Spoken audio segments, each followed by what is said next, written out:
समाचार अब तक, सत्य का साहस। आणि आताची सर्वात मोठी बातमी। नागपूर जिल्ह्यातील पारशिवनी व रामटेक तालुक्यातील गुंडरी, घुगसी, माहुली, चीचभवन, नयाकुंड, पटगवारी, आमडी येथे अनेक महिन्यांपासून धुमाकूळ घातलेल्या वाघाला अखेर वन विभागाने बेशुद्ध करून पकडले। मात्र उपचारादरम्यान त्या वाघाचा मृत्यू झालाय।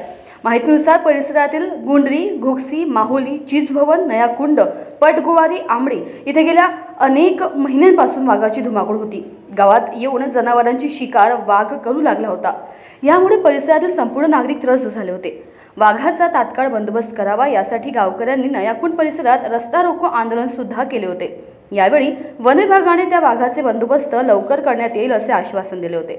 याच आधारे पारशिवनी तालुक्यातील नयाकुंड शिवारात रविवारी 12 मेला सायंकाळी 4:30 वाजेच्या सुमारास वन विभागाने वाघाला बंदिस्त करण्यासाठी ऑपरेशन टायगर राबवून जेरबंद करण्यात यश मिळवले। या वाघाची मागील काही महिन्यांपासून परिसरात दहशत होती।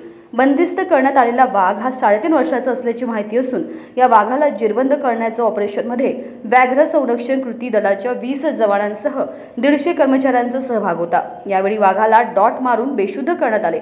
डॉट यशस्वीपणे लागल्यानंतर 200 मीटर अंतरावर जाऊन वाघ बेशुद्ध झाला। रविवारी दुपारी 3:45 दरम्यान वाघाला पकडण्यात वन विभागाला यश आले। त्यानंतर वाघाला गोरेवाडा नागपूर येथे उपचार केंद्रात पाठविण्यात येणार असल्याची माहिती वन विभागाने दिली होती।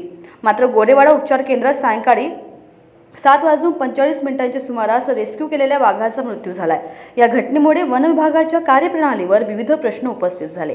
या वाघाच्या मृत्यूला जबाबदार कोण असा प्रश्न सध्या उपस्थित होत आहे। वाघाला डॉट देऊन बेशुद्ध करून रेस्क्यू केल्यानंतर त्याला गोरेवाडा उपचार केंद्रात नेण्यात आले।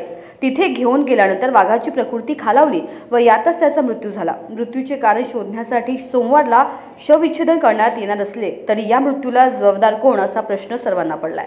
गरीब शेतकऱ्याच्या हाताने वाघाला दुखापत झाली तर शेतकऱ्याला दोषी करार करून शिक्षा दिली जाते। आता वन विभागाच्या हलगर्जीपणामुळे वाघाचा जीव गेला असून आता शिक्षा कुणाला होईल याकडे गावकऱ्यांच्या नजरा लागल्या आहेत। समाचार अब तक न्यूज करिता अजय मेहरकुळे, रामटेक।